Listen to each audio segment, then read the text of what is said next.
Imagine a city floating on water. No roads, no cars, only canals, bridges, and palaces rising from the sea. A place where every stone has witnessed centuries of glory, and now of decay. But beneath this breathtaking beauty hides a growing threat. Venice, once the shining jewel of the Adriatic, is slowly slipping beneath the waves. How was such an impossible city even built? What did it look like 100 years ago? And how long can it survive in a world that's changing faster than ever before? This is not just a story of the past, it's a warning from the future. Welcome to Satellite, where history meets mystery. Today, we uncover the incredible rise and fragile future of Venice. Building a city on land is hard enough, but building one on water?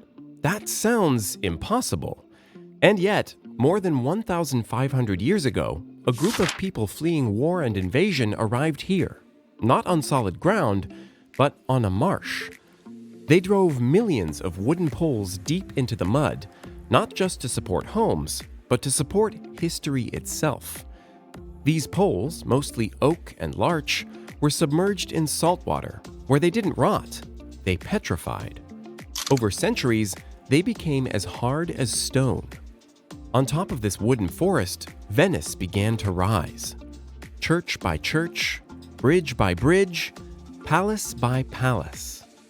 It wasn't built by kings, but by refugees, merchants, fishermen, and dreamers. And somehow, against all odds, the city stood. A miracle, not of marble, but of mud, salt, and human determination. 100 years ago, Venice felt like a quiet dream. The canals were calm, the streets were peaceful, filled not with tourists, but with locals living their everyday lives. Children played on stone bridges, laundry hung between the windows like flags, the sound of footsteps echoed through empty alleys. There were no cruise ships, no crowds, no smartphones, just gondoliers, shopkeepers, fishermen, and a city that breathed slowly. Venice wasn't a destination back then. It was home. People knew each other by name. A wedding at San Marco would bring the whole neighborhood out into the square. Today, that version of Venice is almost gone. But if you listen closely, you can still hear its heartbeat buried under the noise. Venice still looks like a painting. The canals shimmer. The domes of San Marco gleam in the sunlight. And every narrow alley feels like a secret waiting to be found. But look a little closer, and the cracks begin to show. The water levels are rising. The foundations are sinking, and the population is disappearing. In the 1950s, over 170,000 people called Venice home. Today, fewer than 50,000 remain. The city has become a stage. Beautiful, yes, but almost empty. A place not for living, but for being watched. Cruise ships tower over the skyline. Rents are sky high, and locals are pushed out one by one. Venice is still breathtaking, but now it's holding its breath, unsure how much longer it can stay afloat. In a city built on dreams, fantasy has become big business. Venice has become a playground for the ultra-wealthy. Celebrities, royalty, billionaires, all dreaming of the perfect wedding in a place where time stands still. George Clooney, Indian billionaires, fashion tycoons, they've all turned Venice into a fairy tale backdrop just for a weekend. Fireworks light up the sky, palaces are rented for millions, gondolas are covered in roses. But when the lights fade, Venice is still here, and it still needs saving. Venice knows it's sinking, but it refuses to give up.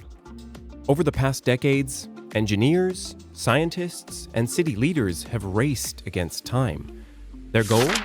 Not to grow, but to survive. One of the most ambitious efforts is the MOSE project, a massive system of underwater gates designed to rise from the seafloor and block high tides. It cost billions. It faced delays, scandals, and technical failures.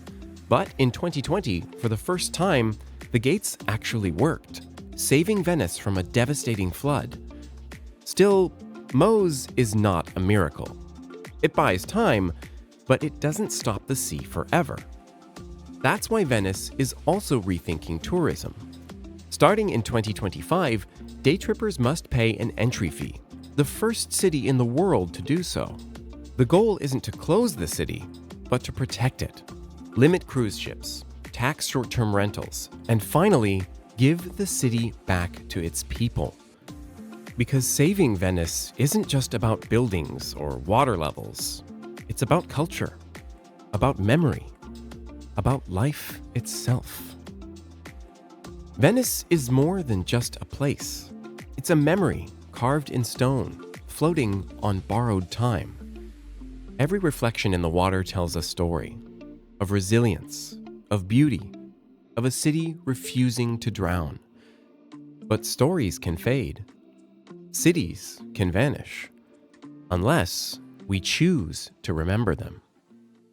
That's why we tell them, to remind the world what's at stake.